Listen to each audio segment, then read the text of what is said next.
Hello and welcome to today's video. Today we're gonna take a look at the Void Eye's performance again in the following week tournament.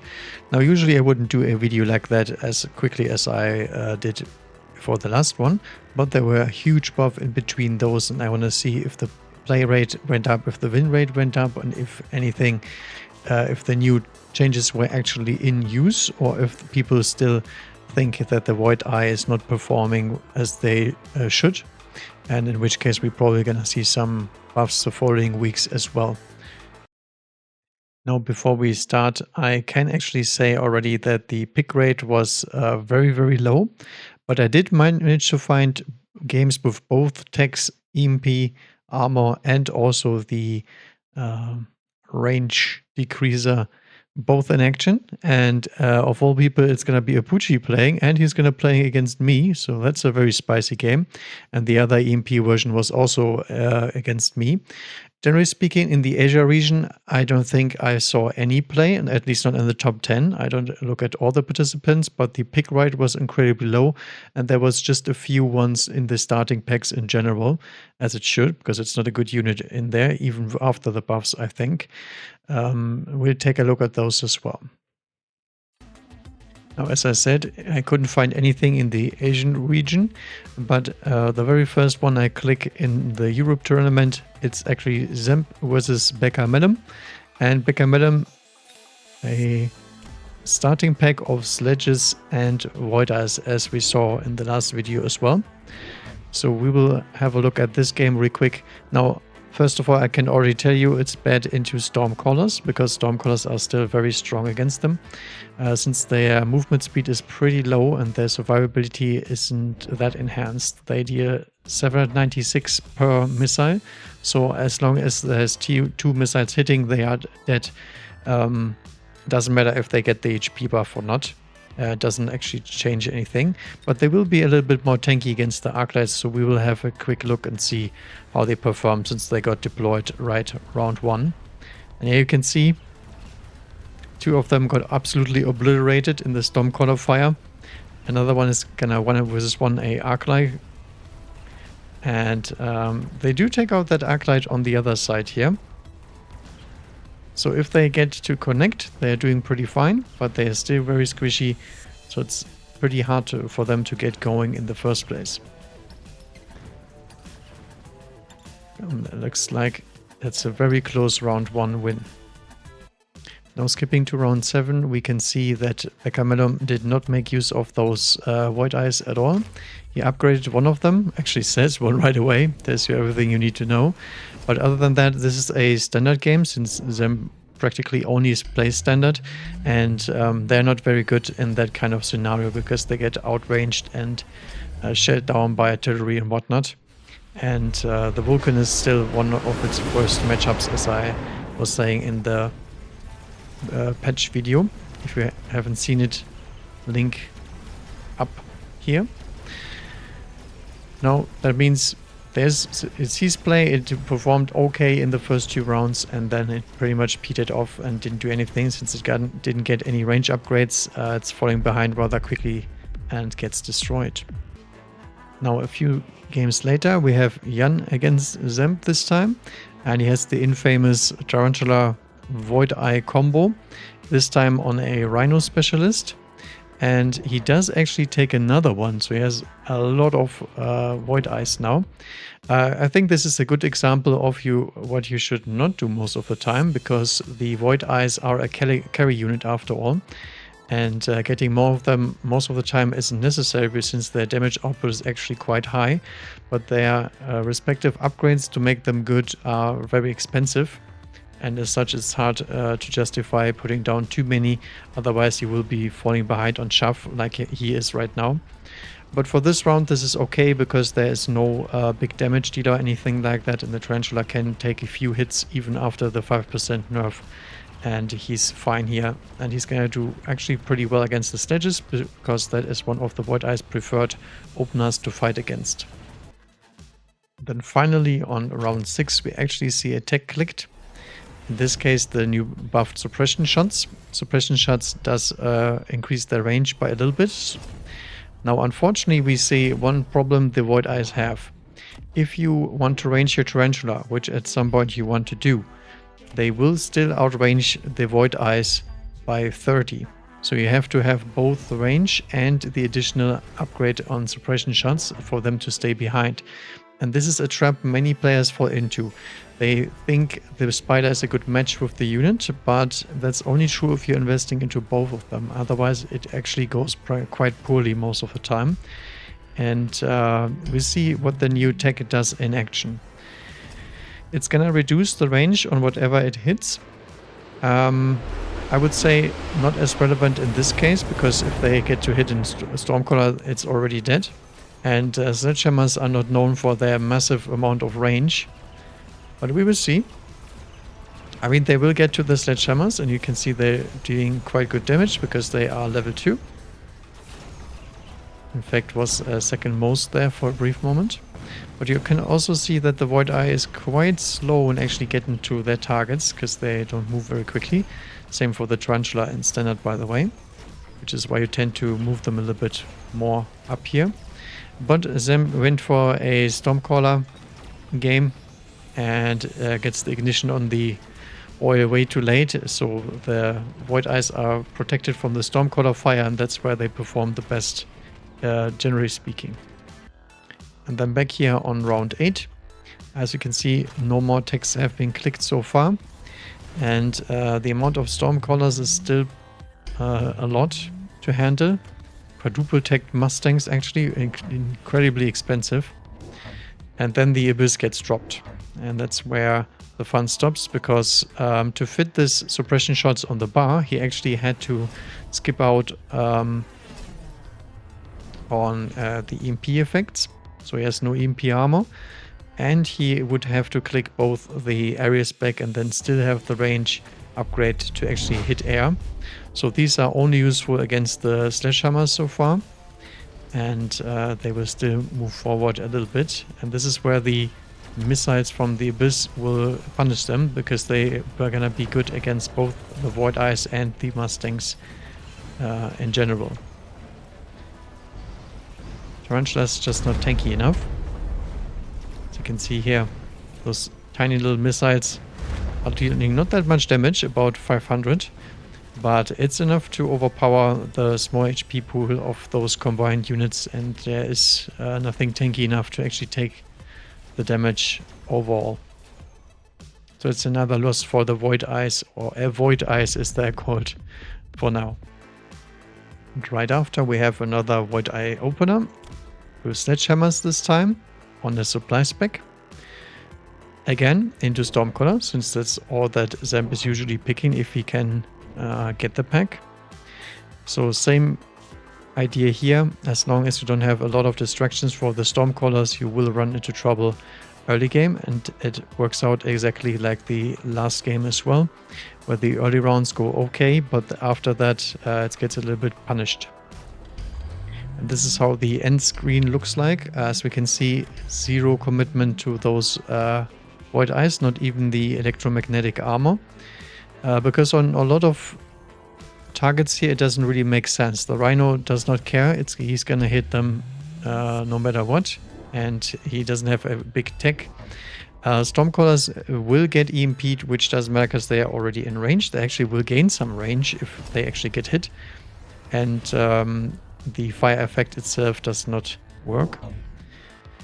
So I think I will skip the games for now where we see this. There will be some openers, about 6 of them in total as far as I can count. And those are all basically untagged, unused Void Eyes, which I will not include into the further review here. Now looking past those Dzemp games, we got Apooche actually playing on the very first game he plays some aggressive sledgehammer with Void Eye pack again, which is pretty much meta. When Void Eyes are picked as an opener, they're usually paired with either a sledgehammer or a spider, so we have a tank and you are able to get those Void Eyes into the front line a little bit quicker, since their movement speed is so terrible.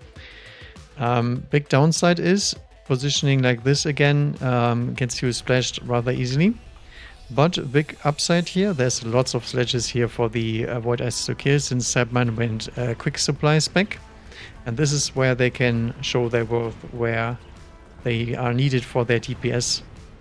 But still, the front line will eventually die, and unless something clears the fangs, they will still struggle a little bit in clearing those units later. But they are very good at killing that tower if they connect. Just 2 shots. So as you can see, there's a decent amount of sledgehammers left, but the range of the sledgehammer is 95. So the Void Eyes will move forward, and in the end, the quick supply still has the upper end in round 1, which is to be expected, you have to say. Then right on turn 2, it goes even spicier. We got the intensive training, so now we have intense Void Eyes versus Sledgehammer. Other than that, it's just a chaff battle. So as we can see here, they are getting nibbled on a little bit, but they're not dying since they got their nice HP buff. Unfortunately, the Sledgehammer does not care about the HP buff at all, as I said in my review. It's gonna one-shot them no matter what. But it's basically a rinse and repeat of round 1.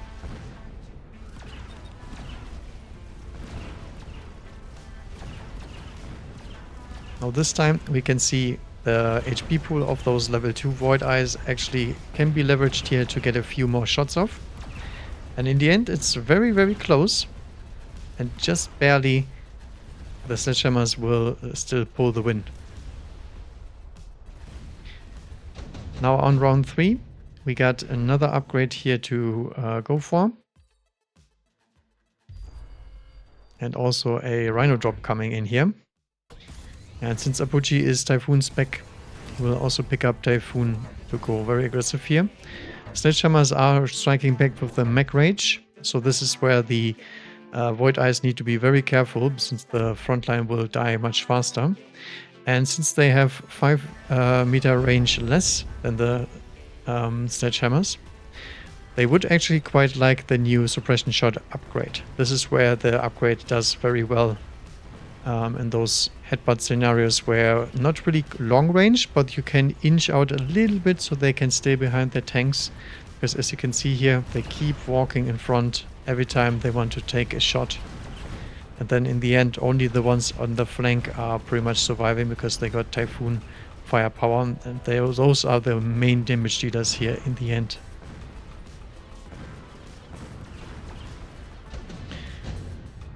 Round 4 goes pretty well because we have a big drop coming and also Typhoon on the board, so the denial of the Wasp is here, but oh snap, it's actually nuke Rhinos on the line right in there. Void Eye is still getting buffed with the intense training. Not the intense training, the Typhoon actually got the upgrade since it's got level 2 naturally, and there it is, there's the suppression shot on the Void Eyes. Now, the downside is of this upgrade, you will still probably need the proper range afterwards. As you can see here, they will kill the Rhinos, but it's a little bit too slow, so the Rhino blow-up will actually take out the front line. And that's where it gets really nasty for those Void Eyes, since they can't clear crawlers or anything like that on their own. If their tanks die, and their chaff clear dies, they are absolutely done for.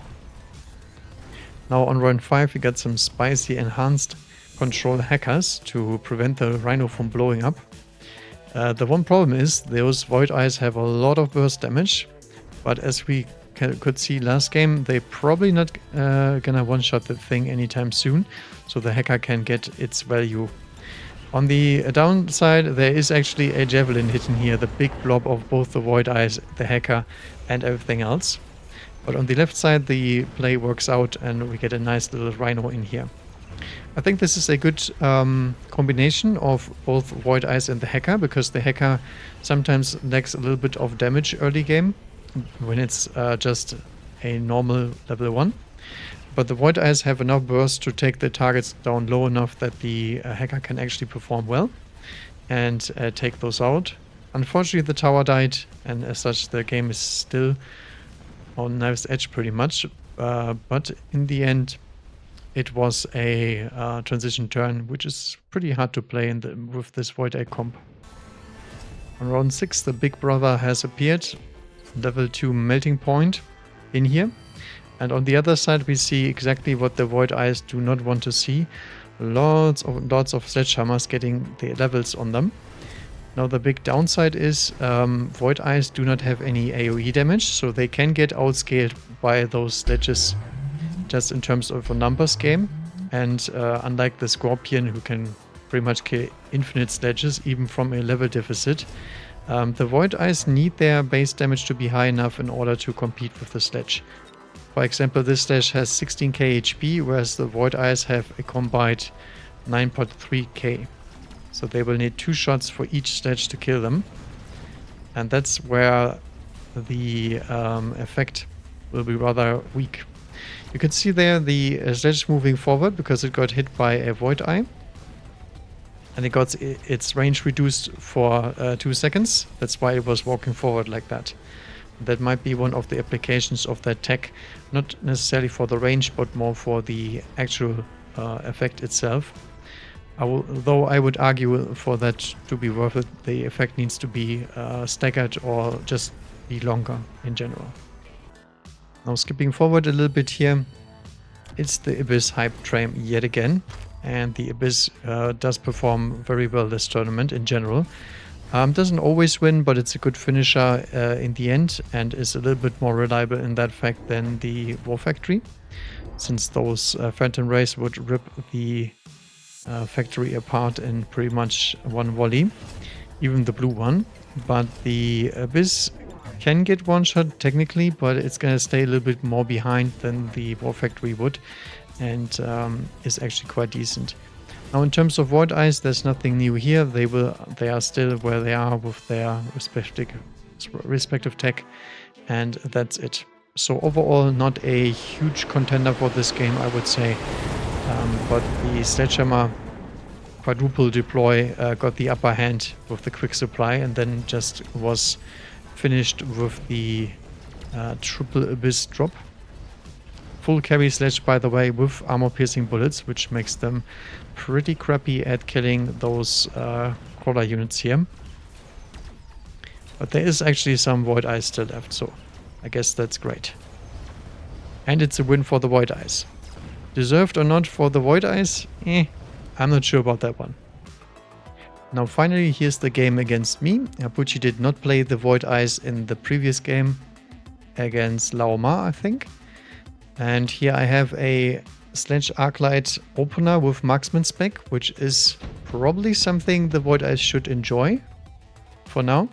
And Apooche actually gets a big drop of Spider and Fang. And here he will decide to go for a nice little Quadruple Spider drop. So no Void Eyes to be seen yet. The Spiders do stomp me this turn pretty easily. But in round 2 we get the unit deploys right away. So Hound, Farseer, Phantom Ray and Void Eye. I go for the Farseer, as you probably should, and as Apooche probably knows he should. But instead of doing that, he's going to go straight into Void Eyes, double Void Eye deploy and take that new tech in here so they can stay behind the Tarantula. Now what he did not see coming is that I was going for Stormcallers right away, since those perform very well into both Fangs and Tarantula. And this is where the trouble starts, because you are evoking Stormcaller combs quite easily with this kind of scenario. And the Void Eyes will technically stay behind them and whatnot, but they will still catch a few shots by walking up too quickly when the Tarantula gets something by walking in range. And that means they will still die to the artillery right afterwards, even though they do perform pretty well against the front line, as they should in this case. Farseer is doing a great amount of damage, but not as much as the Stormcaller marksman combo from the spec here. Now this is a common theme. Many people have played this Spider and Void Eye combo behind each other, and every time I've seen it, it got punished by either a missile right here, And that's gonna be a lot of value down the drain. So Apooche actually does a good thing here and drops a crawler here, even though it still wouldn't help very much against that. Other than that, no news from the Void Eye front, and we're just gonna play our normal chuff deploy and all that stuff. But same thing, I drop a crawler in the flank and this gets the Void Eye destructed. And now these spiders do not have the necessary support next to them, and they are supposed to be the front line for the Void Eyes, right? That's the theory. However, getting pelted by Stormcallers and a Orange Man means they're gonna die rather quickly. Even the one over here is dying to the Farseer, and then the Farseer can finish those Void Eyes off really easy because he has 1200 base damage, which means one-shotting multiple Void Eyes in one volley. So if he's targeted, then only because Apooche is winning the chuff war, never without. Now we do have an upgrade right away in the middle one behind the big heavy armor spider. Now I just go overboard on the Stormcallers as I usually do. Probably shouldn't have done that, but I was feeling challenged to fight those Void Eye spider combos here.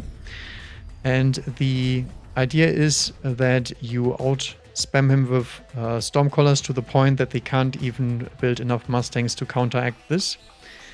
And in general have enough chaff to keep the spiders occupied and in place for the Stormcallers to shoot. As you can see here, the Void Eye upgrade helps a lot. It does way better than it usually should. But the spider simply cannot tank this kind of frontline damage. Almost got that one down. And this is one of the better cases scenarios. You have chaff, your opponent has maybe artillery and whatnot, but the Void Eyes get actually to connect. They will one-shot, for example, the Stormcaller with just one hit. This is one of their favorite targets in the end. But still losing really hard to those Stormcaller drops in general. Now let's skip forward a little bit. Let's see how this does, because I don't think there's much Void Eye happening other than this. But there will be upgrades and whatnot, so they're still in play, which is why I'm casting this game in the first place. Now on turn 6, Apooche has decided Mustang is the answer, and that's why I click Launcher Overload and just add more Stormcallers. As long as you have 2 Stormcallers more than he has Mustangs, you will outspam him with the missiles. This was a unit drop, so I wasn't sure what he has going right now, but he did actually choose the Phoenixes instead of doing something with the Void Eye, because his Void Eyes cannot fly anymore. He took both the shield and the suppression shots, and since charge shot is probably a necessary upgrade for them to deal any damage to bigger units or giants if they fall behind, he doesn't even have space for the aerial attack. So he's gonna be ground-based the entire game, which is why I'm clicking those Stormcaller attacks right now. Now he does fine here because the Mustangs can still intercept, but this is where he is very weak to a War Factory. In fact, he would have died this turn with just a War Factory, but I didn't want to be a sore loser. And actually tried my own strategy that I usually run on stream. And as you can see, it doesn't turn out to be good this turn, but that's mainly because of the Wraith got distracted and we didn't use oil at all this game. Also, courtesy to I want to see how this works out. I was omitting the oil, and the oil would have killed him that turn no matter what. Right, last round. We got Advanced Power System versus Acid Blast. Now, Acid Blast is very good here to get those big spiders down. And as you can see here, Void Eyes actually getting levels and whatnot, they're performing quite okay. Now here comes the kicker. The Incendiary Bomb is active, so Incendiary means the Void Eyes will die, but since they have increased HP now, actually 1000 more than they used to have, they are a little bit more resistant to this effect. And this will be quite nice here, because if they get to my Stormcallers, they will start one-shotting them quite easily. And since the spider never clicked range, it's actually staying behind that Void Eye. Now that does hurt the spider's life expectancy a lot. Don't get me wrong, this is probably one of the reasons why this game was lost for him.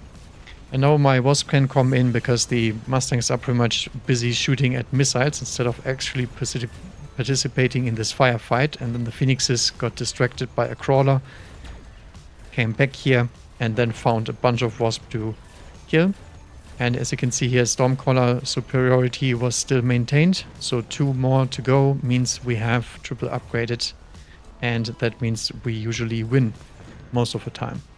The only thing you cannot do is get behind on those deploys. So Apooche was gambling and I gambled higher.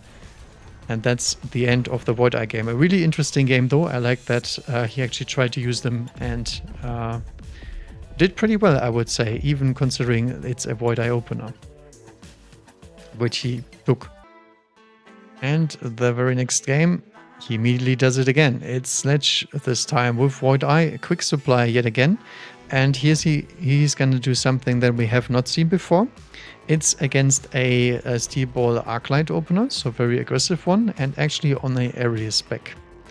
Now that is something I don't like when I'm playing Void Eye, since they do not shoot up unless you pay the very expensive upgrade on top of all the other techs. But since Apooche has 200 left, he can actually click Charge Shot, which sometimes you would do against Steel Balls on Arclights, but that makes the Arclights terrible at shaft clearing. And in this case, I like the use case scenario because the Void Eyes gets to shoot the Steel Balls one after the other. And they deal 3,800 damage per shot. So they're almost one-shotting the Steel Balls right away. And I've not seen that one played before. Usually it's more spiders or something weird. And even against the Arclights, they're not quite one-shotting them. So it's very close to being very efficient, but not too much in the end. Now, unfortunately, other than that, there's not much to say about this game. It's absolutely devolves into a kind of headbutt scenario with Wraith support, and the poor Void Eyes are sitting unranged in Stormcaller and Smoke. So, not doing particularly well, and as we can see, there is only 2 left here, since there's nothing down here other than that Sledge. But it's still enough to win, and I think might be a use case of a Void Eye. Use this as a throwaway tech to deal with those Steel Balls very early. And as you can see here, no more Steel Balls around. Can stop them from snowballing in the end, but other than that, it was pretty much a Wraith game after all. And would you look at that? Apooche plays yet another opener with Void Eyes, this time on Cost Control Specialist. And we get actually to see the Spider and Void Eye combo, but this time both have range. So now the Void Eye has 10 more range than the Tarantula. Unfortunately, no suppression shots or anything active, but we get to see the difference between those two. And we got some nice Steel Balls here as a target for those Void Eyes, which is something they like. They get distracted by the crawler spawn here for a second, but they will turn around and face the front line. They're also okay into Hound, I guess, but other than that, their preferred targets are pretty much not on this board. Still doing okay amounts of damage, I would say. Making sure that the Fangs actually get to shoot the Wasp instead of the Hounds or some other useless target. Now, very next turn, we get to see a Rhino drop. On both sides, actually. And this might be another use case for Void Eyes, actually killing of Rhinos. Now right over here we see Elite Recruitment getting out 2 Rhinos in addition to the Steel Balls. So now is the time where the Void Eyes actually are needed, because the Tarantulas will struggle against the Blue Rhinos and they will need some fire support pretty much. And everything else on this board is a Fang or a Crawler, so not really the greatest amount of DPS. So we see one more Void Eye dropped right here on the flank. to answer that rhino that might come. As we can see, it's actually a rhino meetup in the corner here, which the Apooche rhino loses, but the front rhinos are getting absolutely wrecked here by Void Eyes. They get distracted a little bit by the chaff, but the tarantula just stays long enough alive so they can actually finish the rhino, but it's very, very close to going down. And they do so on the other side as well, and then the steel balls afterwards. So this is a scenario where the Void Eyes actually performed quite nicely, because it's all close range and all directly in your face kind of scenario. In the end, the entire wolf swarm comes in and finishes the job, because that's the Void Eyes downside. They don't really do well into most air matchups anyway. Then on round 7, it's trying to strike back, because as you could see, they're a little bit lagging behind in the damage department, but the entire solution to this is obviously, as always, fire.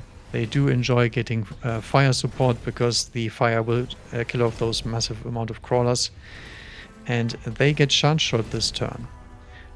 Now, opponent decided to go for Fortress, which is exactly one of the desired targets of a Void Eye if they have upgrade advantage, and this is one of those very rare case scenarios where a unit drop comes in and they do not need to have upgrades straight away, so the Void Eyes will actually get to do their best here. Now, thanks to charge shot, they're dealing 21k per burst, so maybe 2 shots to volleys to get the fort down. And the rhino takes a little bit longer, but there's also more Void Eyes present here. This is exactly what you want to be trying shooting at those big HP pool guys, and have a Vulcan on your side to support the rest. Now, unfortunately, there's a lot of stuff here that does not really help them out at all.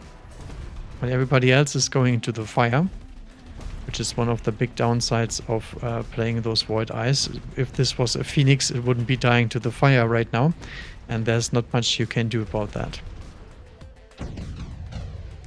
Alright, round 8 hits here, and guess what? Even more rhinos. Because there's not enough rhinos in the air and on the board right now, who could tell? So there's going to be one drop right over here, which is going to be a boat, and then there's a rhino in this corner over here, which I find a little bit questionable, because the Void Eyes should be able to deal with that quite easily. And but he decides to go for it, and also blue forts now, so very, very tanky and very formidable foe to go against when you have those little guys here. They're up to 30k on those level 3 Void Eyes now. But their survivability is still rather questionable. However, the Fawns do not have range or anything like that to actually fight them.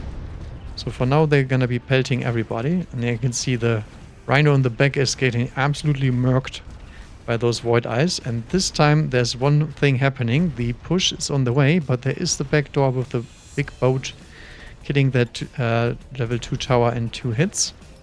Now it's finally Void Eye time, where they get to shoot at their desired targets while the debuff is lasting.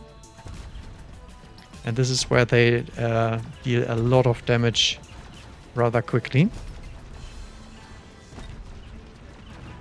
As you can see here, actually full on out damaging those guys. So that's finally a win for the actual carries in terms of DPS in the Void Eye department. Last game of Apooche, somehow he yet again gets another Void Eye opener. I have no idea how he does it, but apparently he has subscribed to Bearlike's pack wishlist, and he gets coast control with Tarantula and Void Eye yet again. But as we can see here, I'm not gonna cast it. On round 8, they disappeared. Nothing left. Just a lonely little Void Eye here in the middle, untagged and unloved. And a very close game still into those pesky hackers and whatnot, and trying to get rid of those tarantulas and the spider mines. So nothing much to report here, other than they were used and not used at the same again. And there we go. So we have a Hound and Arclight Opener from my side. And on the other side we had the Void Eye and Sledge combo yet again. And the Void Eyes are leveling a little bit, but as you can see, he runs a very different setup than the other guys that we saw, or mainly Apooche. It's the EMP and the Absorb and the Aerial mode in combination with range, as you should have. And this mad lad actually did it and clicked the tech that nobody else would. And I didn't even notice, because as you can see here, around 6s, we're both getting Overlords down, because there was one in the drop. And this devolves into a air fight, why he has a Sledge feed maintenance main line. And I have a bunch more chaff clearing options and more chaff in general. And then at the final round, he's getting overrun by Overlord, at this time with triple tech. Pretty soon quadruple teched actually, because I needed all the support I could get. He decides that it's finally time to bring out the electromagnetic armor, because the Overlords are quite teched.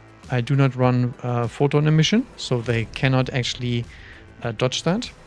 And the Void Eyes will get hit with this no matter what, since they are walking into the front lines and probably will feel the wrath of the Overlord. And since the Overlord has a lot of splash in this case because of the tech, it will actually hit the Void Eyes if it, even if it wasn't aiming for them in the first place. So let's see how the round goes on here. We double smoke each other. He also went for Improved Wasp, as did I. That's why I also had Wasp Bomb active, by the way. Improved Wasp was nerfed, but it's still very good if you can get it for free from a mothership. And as we can see here, the Arclights are actually getting EMP'd, and the Overlord also got EMP'd, so they're walking into this into the smoke here. So Arclight's actually relevant one. This one has half the firing speed now, thanks to that EMP effect. But as you can see, it wears off quite quickly, and the Void Eyes are not tanky enough to survive more than one hit from the Overlord. So this is best used against a high rate of fire, low damage kind of deal. Like a Vulcan, like Fire Badgers, like Mustangs and whatnot. Overlord use case scenario, probably not the one you would face, but at least I finally get to see the tech in action, because I haven't even clicked it myself, because most of the time it was not worth it, and I did not see the value in that. Maybe when a War Factory push finally comes. But other than that, that's it for this tournament in general. Now, final thoughts. I think the pick rate was abysmally low. It was only held up thanks to Apooche, by the way. He did pick it a lot. He also paid the price, otherwise he might have won the tournament. And generally speaking, on the Asian region, almost no play at all. On the Americas region, I can already spoil you, there was some picks. All of them were unsuccessful. And if they were picked, they were only picked as a starting unit and then abandoned right away. So overall, would I say the patch made an impact? I would say yes, it spawned some more play for sure. However, the combination of both range and the suppression shots I have not even seen in this match at all. And there was very little actual tries to make it work either. So I can't be saying if it's good or bad. The absorb tech and whatnot was never ever used. And even the airborne spec was not used at all as far as I could see, which also got a 50 cost increase in that patch. So pretty much more expensive to cheese with, especially on round 1. I think the Void Eye in general has performed better. That is not saying much because it still performed really badly last tournament, but I would say the buffs are on the right way, and I would say there needs to be more buffs in order for them to be viable, especially when there's something like a Phoenix around, which does just a way better job than a Void Eye does most of the time. So they need some more selling points to make them really have that oomph that you're trying to get without making them another marksman. So that's all I have for today. Thank you guys for watching. If you did, please leave a like and subscribe. And if you want to see another video, one might be up here in case you haven't seen the one. I will probably do a little bit of my tournament run in general. I just showed you some games where I would say the Void Eyes are the ones that were the stars and not much else. Right. See you guys next time and have a nice day.